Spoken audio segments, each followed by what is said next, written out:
questions that the motion be agreed to, and I call the member for Fowler. Thank you, Deputy Speaker. I also would like to thank the member for Macquarie for bringing this motion to the House. Arts and culture are important to help build a society that enable the minds to question and stay curious.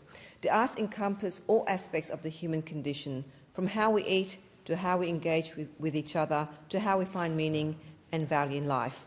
Whilst the natural sciences move us towards answers to the question why, the arts seek to explore the question answer the question how, the arts seek to explore the question why. The arts play a crucial role in my diverse electorate of Fowler. It provides many in my community the platform to share the richness of their culture. It allows them to maintain a sense of where they are from and encourages them to explore their creative skills as they struggle to settle into a new society.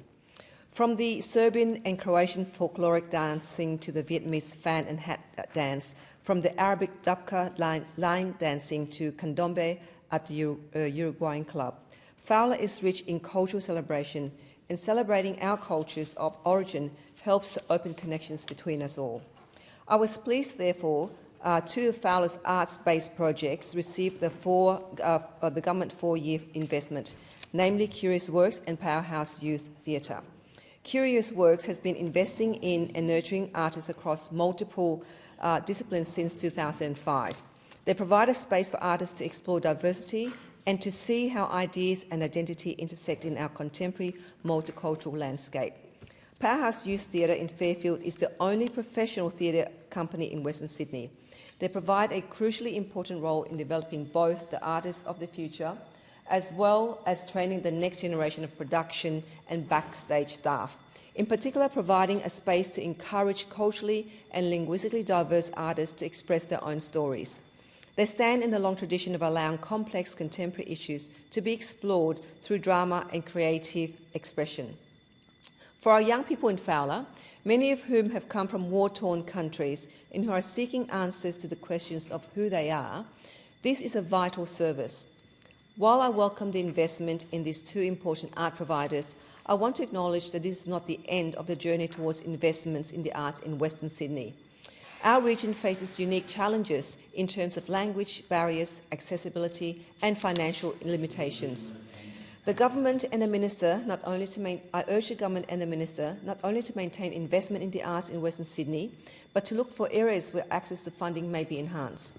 Cost of living pressures inevitably reduce the role of individual philanthropy and private investment in the arts. The use of taxpayer money is so important because it would be hard to imagine some of our amazing institutions, such as our symphony orchestras and ballet school, existing without this funding. I've spoken before of rejecting a purely utilitarian approach to public policy. That is why I have called for the government to review the Morrison government's Job Ready Graduates package. This package has seen an increase in the fee cost of arts degrees in an attempt to shoehorn students from STEM subjects. While we all understand the benefits of STEM graduates and appreciate the higher wages on offer for them, this approach has potentially discriminating implications given that women are much more likely to study arts degrees, and I did study arts degrees, so it fails to face the reality that students choose areas of study that they are good at and interested in. That's why arts students have continued to enrol despite the increasing personal financial cost implications. This is a fundamental problem that needs addressing urgently. Without investment in the arts and culture, we are at risk of becoming a nation devoid of poets, artists, filmmakers, of which I was one, writers, and important voices in how we think about human relationships and ethical questions that often arise from scientific and technological advances. STEM needs the arts if we are to harness the benefits and avoid the pitfalls of advances in AI and medical possibilities, for example. As I said earlier, the arts are the way that we seek to answer the deepest questions as to why we are here and to find purpose and meaning in our lives. The artistic endeavour helps us to write and share our stories with one another, fostering understanding and community spirit. Investment in the arts is an investment in the future. I look forward to working with the government in discussing future plans for the creative sector in my electorate and exploring how we can further collaborate to ensure sustainability of arts projects in Fowler. Thank you, Deputy Speaker.